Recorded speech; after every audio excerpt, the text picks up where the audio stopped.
तो एपिसोड शुरू करने से पहले मैं आप लोगों को कुछ दिखाना चाहूँगा। जैसा कि आप सब देख ही सकते हैं कितने सारे लोग हमारे चैनल की वीडियो को देखते हैं, लेकिन अभी तक उन्होंने चैनल को सब्सक्राइब नहीं किया है। अगर आप भी उन्हीं में से एक हैं तो प्लीज़ जल्दी से सब्सक्राइब कर लीजिए और उसके बाद वीडियो के मज़े लीजिए। Snow white with red hair episode number 21 की स्टार्टिंग में हमें दिखाया जाता है वो लोग एक पेड़ के नीचे छुपे रहते हैं ताकि वो बारिश में भीगने से बच सकें। तभी कीकी जेन से कहती है उसे नहीं लगता कि बारिश अभी रुकने वाली है, तो अच्छा यही होगा कि वो लोग कहीं रुकने के लिए जगह ढूंढ लें। फिर हमें एक लॉज को दिखाया जाता है जहाँ पे एक आदमी कहता है यहाँ पे उनको सभी के लिए आराम से कमरे मिल जाएंगे। तभी जेन कहता है वो सभी भीगे हुए हैं और उन्हें काफी ज्यादा ठंडी लग रही है, तो वो आदमी कहता है वो लोग चाहे तो नहा सकते हैं।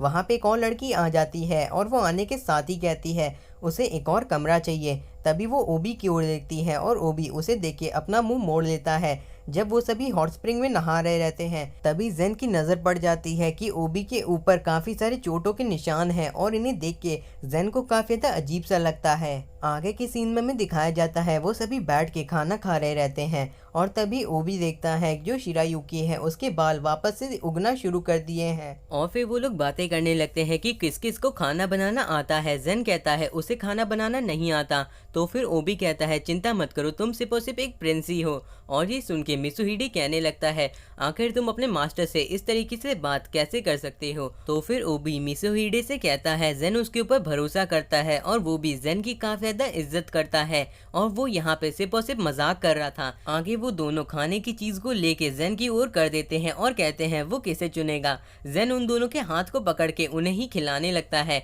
और फिर वो दोनों एक दूसरे को सॉरी कहते हैं और ये देख के शिरायुकी हंसना शुरू कर देती है। तभी वहाँ पे वही लड़की आ जाती है और वो कहने लगती है मिसुहिडे से कि क्या वो उसके साथ घूमने चलेगा। मिसुहिडे कहता है किकी से, लेकिन किकी कहती है उसे कोई फर्क नहीं पड़ता। तभी जेन भी मिसुहिडे का मजाक उड़ाने लगता है, लेकिन वो लड़की जेन से भी पूछना शुरू कर देती है और ये सुन के जेन काफ़ी घबरा जाता है और वो ओबी को देखती है, लेकिन वो कहती है ये लड़का काफ़ी खतरनाक दिख रहा है और वो वहाँ से हंसते हुए चली जाती है। और फिर मिसुहिडे जेन से कहता है ये लड़की काफ़ी ज़्यादा अजीब थी। उसके बाद हमें दिखाया जाता है ओबी बाहर खड़ा होकर कुछ देख रहा रहता है और वहाँ पे वो लड़की भी आ जाती है। तभी वहाँ पे जेन और शिरायुकी भी आ जाते हैं और वो लड़की वहाँ से गायब हो जाती है। और फिर शिरायुकी कहने लगती है वो टाम्बरू के अंदर काफी ज्यादा थक गई थी और फिर ओबी कहता है उसे आराम करना चाहिए, लेकिन फिर शिरायुकी कहती है असल में तो ओबी को आराम करना चाहिए क्योंकि उसी की वजह से वो लोग बेफिक्र होकर आराम से चीजों को कर पाते हैं। और फिर जेन कहता है वो भी शिरायुकी की बात से सहमत है, लेकिन तभी वहाँ पे ओबी हंसना शुरू कर देता है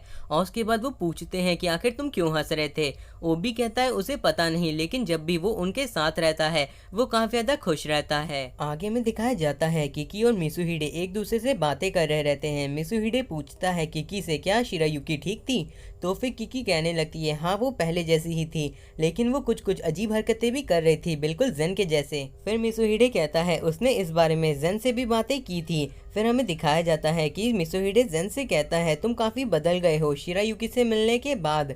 फिर जेन कहता है असल में शिरायुकी को चीज़ों से फ़र्क नहीं पड़ता था। तो फिर मिसुहिडे कहता है इसलिए क्योंकि तुम कुछ ज़्यादा ही उसके सामने रॉक जमाने की कोशिश कर रहे थे। फिर जेन खड़ा होता है और कहता है शिरायुकी को ये पता चल गया था कि मैं प्रिंस हूँ, तब भी वो मुझे नॉर्मल इंसानों की तरह ही ट्रीट कर रही थी और इसीलिए वो मेरी पहली चॉइस है। उसके बाद किकी कहने लगती है मिसुहिडे से कि जेन को चिंता हो रही थी कि शायद मिसुहिडे जिंदगी भर अकेला ही रह जाएगा। मिसुहिडे कहता है हाँ शायद उसे शादी कर लेनी चाहिए, लेकिन जेन हमेशा उसकी फर्स्ट प्रायोरिटी रहेगा। तो फिर किकी कहती है क्या वो अपनी जगह ओबी को दे देगा। मिसुहिडे कहता है अभी तक उसने कुछ भी सोचा नहीं है। देन हमें दिखाया जाता है ओबी वहाँ से चला जाता है और शिरायुकी और जेन ही अकेले रह जाते हैं और फिर जेन शिरायुकी का हाथ पकड़ लेता है और कहता है सिर्फ और सिर्फ 10 सेकंड के लिए। और फिर हमें दिखाया जाता है वो लोग सो रहे रहते हैं, लेकिन ओबी का बिस्तर खाली रहता है। ओबी छत के ऊपर बैठ के कुछ चीज़ों के बारे में सोच रहा रहता है।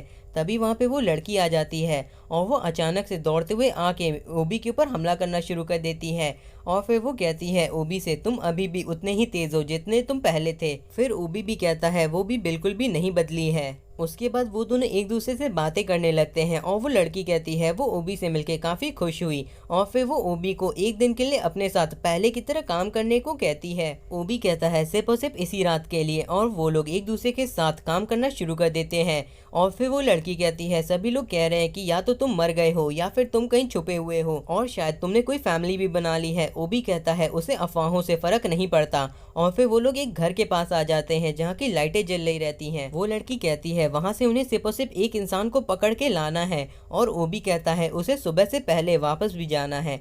तभी हमें दिखाया जाता है जेन को जो कि सो रहा रहता है और उसे मिसुहिडे जगाता है। फिर जेन देखता है ओबी के छोड़े हुए लेटर को और कहता है वो बेवकूफ लड़का वो कहाँ चला गया आखिर इतनी रात को। फिर सीन शिफ्ट होता है, हमें दिखाया जाता है ओबी और वो लड़की आगे बढ़ रहे रहते हैं छुप छुप के और फिर वो लड़की कहती है ओबी से कि उसे सारे के सारे गार्ड को ठिकाने लगाना है और फिर ओबी जाता है गार्ड्स के पास। गार्ड उसके ऊपर हमला करता है लेकिन ओबी उसे आराम से हरा देता है। फिर हमें दिखाया जाता है एक लड़के को जो कि कमरे के अंदर छुपा रहता है। तभी वो लड़की खिड़की से अंदर आ जाती है। वो लड़का कहने लगता है वो किसी भी कीमत पे घर नहीं जाएगा क्योंकि वहाँ पे उसे कोई आज़ादी नहीं मिलती। वो लड़की कहती है अगर ऐसी बात है तो उसे अपने फैसले खुद लेने सीखने होंगे और वो वापस से उस लड़के को बांध देती है। तभी हमें दिखाया जाता है ओबी को जो कि छत के ऊपर बैठ के जमाई ले रहा रहता है और वो लड़की एक गार्ड को मारती है लेकिन वो खुद भी नीचे गिरने लगती है।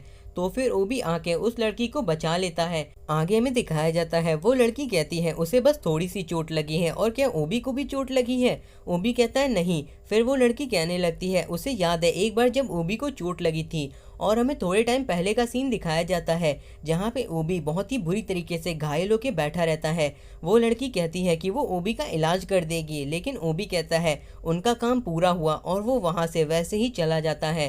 तभी ओबी यही सही चीज़ें सोच रहा रहता है। वो लड़की कहती है उसे नहीं लगा था कि वो कभी भी एक मास्टर के लिए काम करेगा। ओबी कहता है ये सारी चीज़ें अब बदल चुकी हैं और वो पहले जैसा नहीं बनना चाहता। वो उनके साथ रहते हुए काफ़ी ज़्यादा खुश है और उसे काफ़ी अच्छा भी लगता है।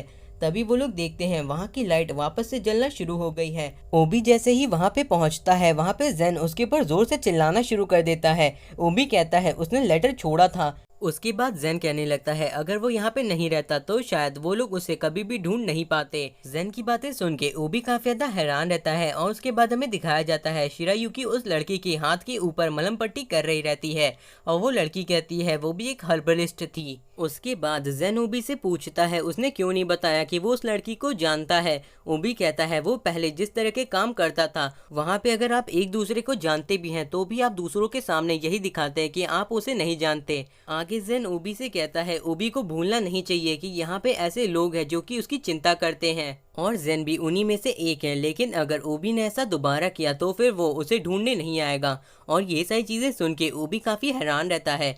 तभी वहाँ पे आ जाती है शिरायुकी और वो कहने लगती है ओबी से अपने कंधे के ऊपर लगी चोट दिखाने के लिए।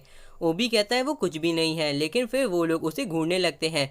फिर ओबी मान जाता है और ये सारी चीज़ें वो लड़की खड़ी होकर देख रही रहती है और शिरायुकी उसकी मलहम पट्टी करती है। ओबी कहता है क्या शिरायुकी उससे नाराज़ है। शिरायुकी कहती है बस वो ऐसा दोबारा ना करे और ओबी कहता है वो नहीं करेगा। और फिर शिरायुकी ओबी के ऊपर लगे हुए उस बड़े से कट को देख के कहती है कि आखिर ये कैसे लगा। ओबी कहता है उसे नहीं पता और फिर वो शिरायुकी के हाथ को पकड़ के कहता है अगर शिरायुकी ऐसे ही उसे ट्रीट करती रहेगी तो फिर उसे कभी भी इस तरह की चोट दोबारा नहीं लगेगी। ये सुन के शिरायुकी काफ़ी खुश हो जाती है और ओबी से कहती है हाँ। और उसके बाद ओबी तैयार होकर जाने लगता है। तभी उसकी दोस्त आके उसको उसका मफलर देती है और कहती है क्या ये वही ओबी है जिससे वो आज से कुछ साल पहले तक जानती थी। और फिर ओबी देखता है उसके दोस्त उसके सामने उसका इंतजार कर रहे हैं और वो उनके पास हंसते हुए जाने लगता है। अगले सीन में हमें दिखाया जाता है वो सभी घोड़े के ऊपर बैठ के जाना शुरू कर देते हैं और फिर जेन मिसुहिडे से कहता है आखिर शिरायुकी कहाँ है। मिसुहिडे बताता है शिरायुकी ओबी के हॉर्स के ऊपर है और ये सुन के जेन कहने लगता है क्या शिरायुकी कभी उसके घोड़े के ऊपर बैठी है।